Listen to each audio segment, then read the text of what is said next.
Hi everyone. Today we are going to do a technology smackdown and we're going to be looking at educational apps. So over the course of the next 15 to 20 minutes, we're going to be looking at different apps that you can use in your classroom and share with your students. And these apps are ones that you can use on your mobile device. They're each going to be separated based off of the type of app and what kind of subject matter it works for. The first apps we're going to look at are organizational apps. So apps that will help those students who have a hard time keeping track of what assignments they have or when things are due.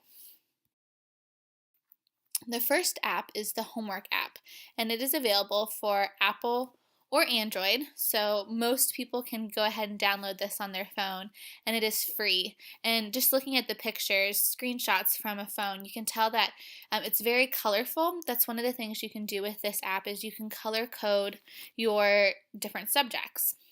It's also really helpful because you can view your class schedule on it, you can set reminders for things that are due, you can view daily, monthly, or yearly calendars, and then you can also attach photos to different tasks. And this is completely free, but if you want to update it to a pro version and get more out of it, that's $4.99. The next app is Studious, and it is similar to the homework app. As you can tell with the picture, it's not quite as colorful. You can't color code the subjects, but you can do some pretty neat things with this app. It is only for Android, so those Apple users can't use it, but this one is also free. You can save notes, you can set reminders, you can view the calendar. It also works on your tablet.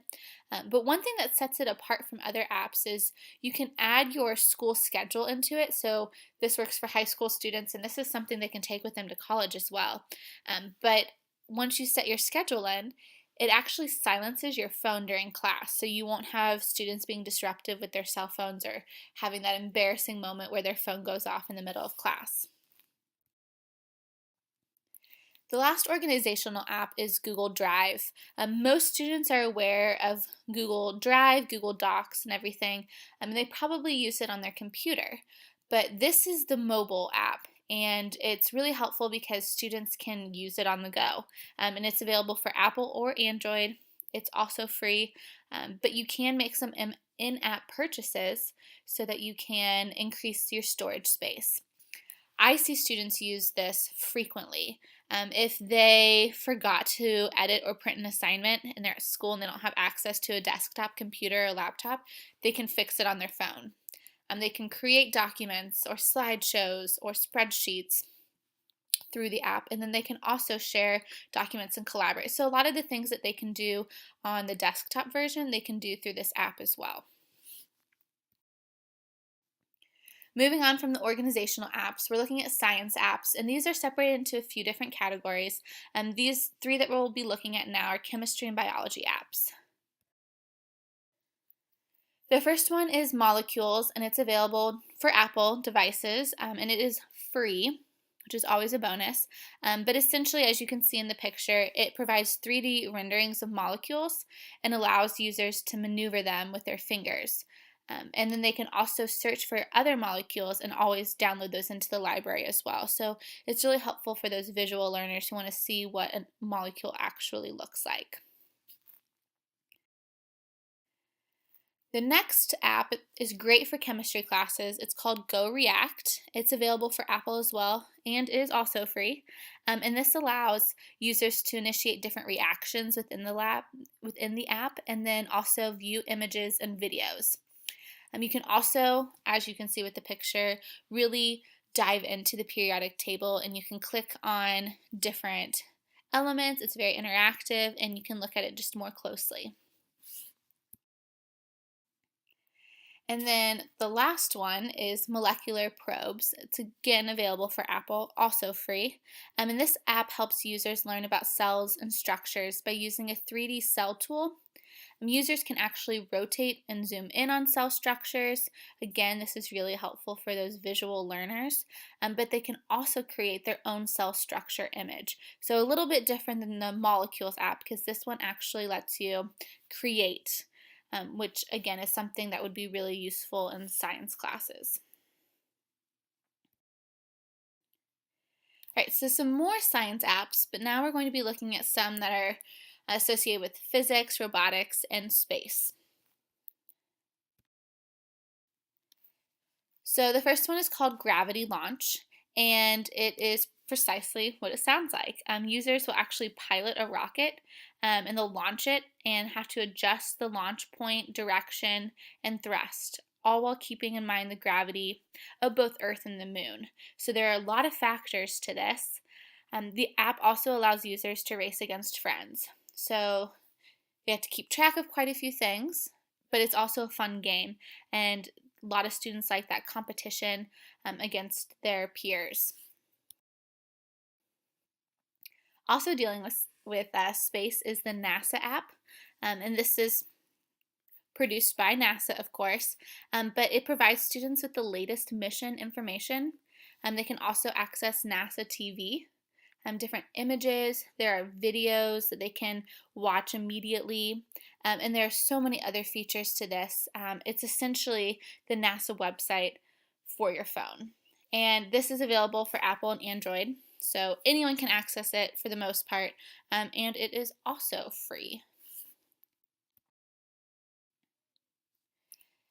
Videos is all about physics, and this is only available for the iPad, so even those iPhone users can't use this one, but let's say you have a class set of iPads. This is something that you could use on that class set, and it is free, so there's nothing better than that.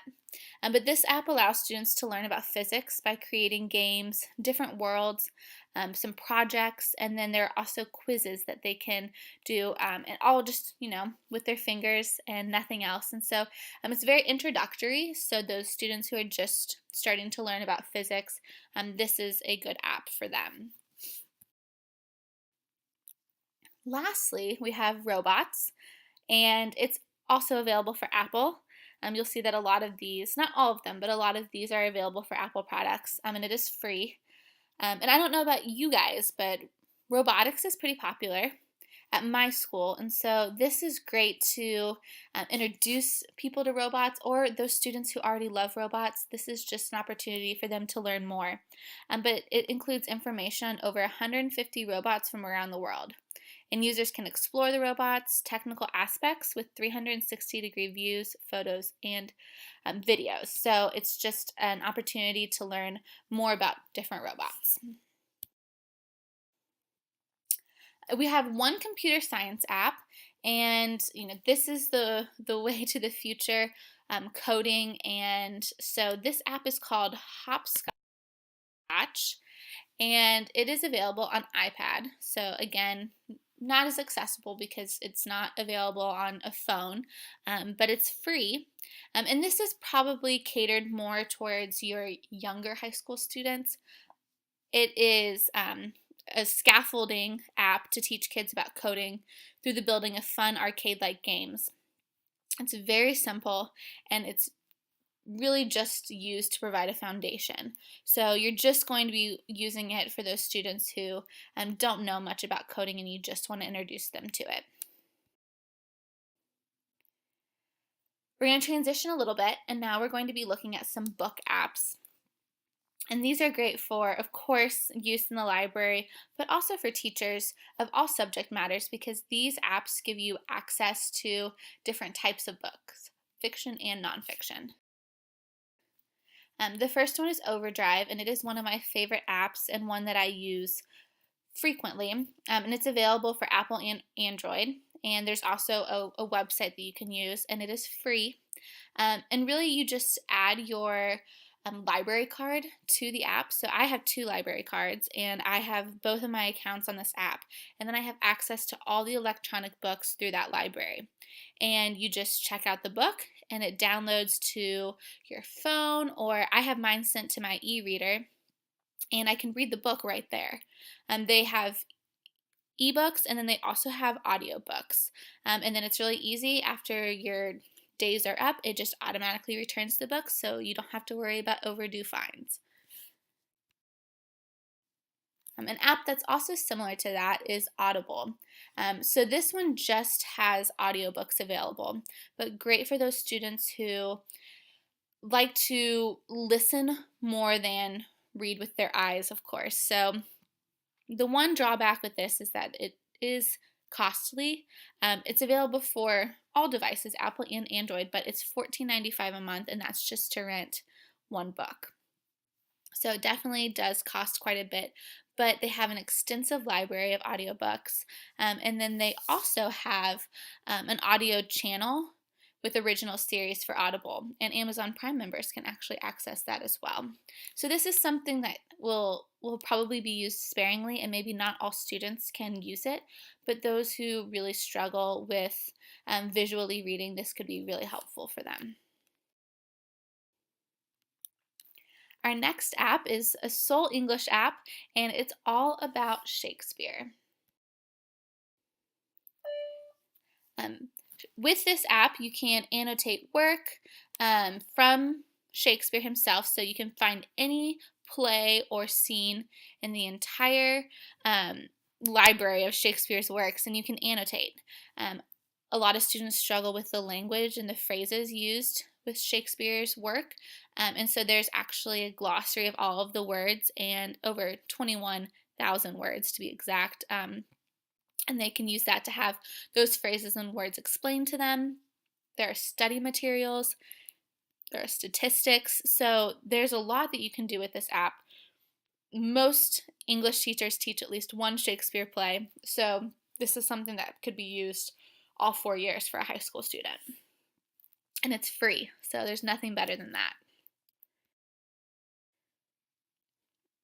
Sticking with language theme, we have 2 language apps for foreign language.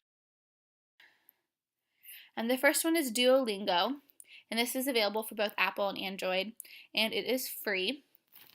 And Duolingo has 23 languages that you can choose to learn from. So not just your average Spanish and French and possibly German, but a wide range for students. And there are different lessons on there that they can work through.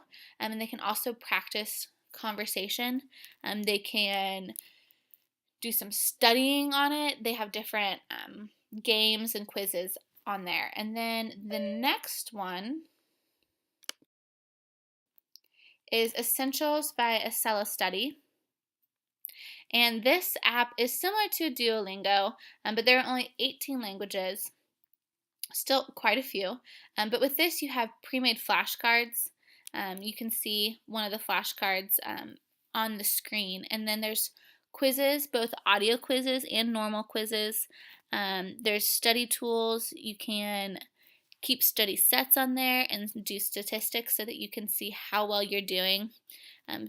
So there's quite a few things that you can do with this app, but it is somewhat similar to the Duolingo one. Now we're going to look at some study apps. So for those students who need something to help them really focus and to learn the materials that they need. The first one is Quizlet, and this is a really popular one at my school, and it's available also for Apple and Android, also free. And teachers can load different terms or whatever it is that they want their students to study, and students can access it and they can play different games. They can race each other. They can look at flashcards. If it's terms, the terms can be read aloud so that the students know how to pronounce them. So it's great for any of the terminology, vocab, and much more. And then the other one is AP flashcards. So for all of those AP students who are crunching, trying to get ready for AP exams, this app has over 2,900 pre-made flashcards for a number of AP exams: biology, statistics, language, literature, government, and it's free. It is only available for Android though, so those Apple users can't use it. But it's it's all the flashcards that you could possibly want, and it is produced by Advanced Placement, so you know that they're studying the best material. And then we have two social studies apps. The first one is World Atlas, and this one is also only available for Android. It is 99 cents, so a little bit costly, but 99 cents isn't too bad. But essentially, this is an atlas on your phone. It produces high-resolution images of specific maps, and you can actually see different map styles. Let's say you want to see a satellite version, or you want to see a road version. You can do that. So this quality is a lot better than like the Google Maps that you'll see. You can also click on specific countries and you can see the world flags, and then you'll also get some information about what type of government they have, the capital, and then you can really dive in and learn more about these countries. So it's not just a map, but it's an opportunity to learn about the countries too. Another really cool social studies app is called TrackBill, and it's available for Apple. It's free, and it's essentially that. You're tracking bills. So it's Congress and state government legislation. You can search for different bills, committees, or legislators through this app. And then you can learn about the bills, and then you can decide which ones you want to follow, and you can monitor those bills, and you can actually set reminders so that you'll receive real-time alerts if something ever happens with that bill. And I think this is, of course, really useful in a government class, but if a bill pertains to a different subject matter, like science or English, this is something you can use in those classes too and incorporate some great nonfiction into your work and discussion. And then we have one math app, and this is called Math Formulas, and it's available for Apple, and this one also costs 99 cents, so not too bad, but there is still a price to it.